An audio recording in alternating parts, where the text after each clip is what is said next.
জেলার সারাদিন নিয়ে ফিরে এলাম বিরতির পর। কলকাতা বিমানবন্দরের সঙ্গে যুক্ত হতে চলেছে মেট্রো পরিষেবা। আগামী কয়েক মাসের মধ্যেই প্রকল্প সম্পন্ন হবে। নোয়াপাড়ার সঙ্গে যুক্ত হবে কলকাতা বিমানবন্দর। নোয়াপাড়া থেকে জয় হিন্দ বিমানবন্দর মেট্রো স্টেশন পর্যন্ত প্রকল্পের কাজ প্রায় শেষ বলেই জানা যাচ্ছে। আপনাদের জানিয়ে রাখি, এবং এপ্রিল মে মাসেই ছাড়পত্র পেলে বাণিজ্যিকভাবে শুরু মেট্রো পরিষেবা। আগামী কয়েক মাসের মধ্যেই এই প্রকল্পের কাজ শেষ হয়ে যাবে। নোয়াপাড়ার সঙ্গে যুক্ত হবে কলকাতা বিমানবন্দর এবং তার পরবর্তী সময় থেকেই মেট্রো পরিষেবা শুরু হবে। আপনাদের জানিয়ে রাখি, কলকাতা বিমানবন্দরের সঙ্গে যুক্ত হতে চলেছে মেট্রো পরিষেবা। আগামী কয়েক মাসের মধ্যেই প্রকল্পের কাজ তা সম্পূর্ণ হয়ে যাবে বলে জানা যাচ্ছে, এবং সেই কাজ সম্পূর্ণ হওয়ার পরই নোয়াপাড়ার সঙ্গে যুক্ত হবে কলকাতা বিমানবন্দর। নোয়াপাড়া থেকে জয় হিন্দ বিমানবন্দর মেট্রো স্টেশন পর্যন্ত প্রকল্পের কাজ শেষ হলেই শুরু হবে মেট্রো পরিষেবা।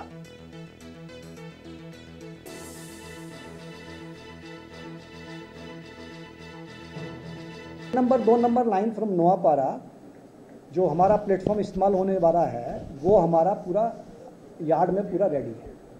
तो हमारे को जो है सीआरएस का जैसे ही ऑथराइजेशन मिलता है तो हमारा जो है कमर्शियल सर्विसेज जैसे ही जो है गवर्नमेंट ऑफ इंडिया अलाउ करेगी हम शुरू कर सकते हैं। वो हमारा न्यू बैरकपुर से बारासात वाला एरिया जो है उसमें लैंड एक्विजिशन और एनक्रोचमेंट्स के बहुत सारे इश्यूज़ हैं। वो स्टेट गवर्नमेंट से हम टच में हैं, जैसे ही वो हमारे उसको क्लियर करते हैं हम लोग उसमें काम करते हैं। हम लोग स्टेट गवर्नमेंट के साथ टच में हैं और डेली इंटरेक्शन और मतलब मीटिंग्स होती हैं। जैसे हमको कोई पॉजिटिव इंडिकेशन मिलेगा और हमको एनक्रोचमेंट्स हटा दिए जाएंगे तो हम काम शुरू करेंगे।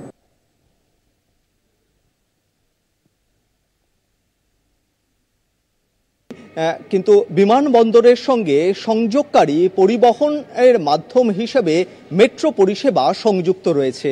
এবার শহর কলকাতায় নেতাজি সুভাষচন্দ্র বসু আন্তর্জাতিক বিমানবন্দরের সঙ্গে জয় হিন্দ বিমানবন্দর মেট্রো স্টেশনের সংযুক্ত হতে চলেছে।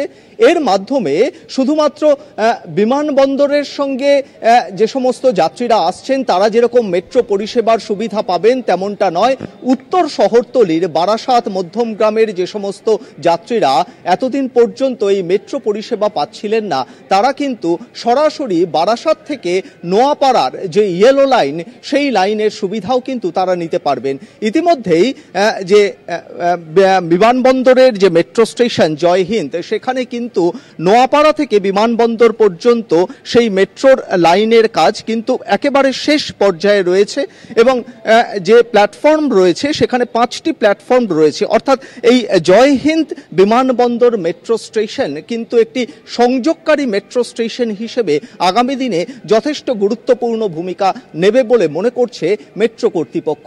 অর্থাৎ এর মাধ্যমে একদিকে যেরকম উত্তর শহরতলির মানুষজন এই বিমানবন্দর যে মেট্রো স্টেশন সেখান থেকে তারা যাতায়াত করতে পারবেন, অন্যদিকে যে বিমানবন্দর থেকে নিউ গড়িয়া পর্যন্ত যে অরেঞ্জ লাইন রয়েছে সেই লাইনের থেকেও কিন্তু এইখানে যাত্রীরা তারা এসে মেট্রো পরিবর্তন করে অন্য জায়গায় যেতে পারবেন। একদিকে যেরকম অত্যাধুনিক ব্যবস্থা থাকছে তার পাশাপাশি কিন্তু যাত্রীদের জন্য ট্রাভেলেটর, এসকালেটর সহ একাধিক ব্যবস্থা রেখেছে মেট্রো কর্তৃপক্ষ। আগামী কয়েক মাসের মধ্যেই সিআরএস এর তরফ থেকে অনুমোদন মিললে এই পথে মেট্রো পরিষেবা শুরু হবে। ক্যামেরায় বিশ্বজিৎ বেরার সঙ্গে সত্যসুন্দর ভট্টাচার্য, কলকাতা টিভি।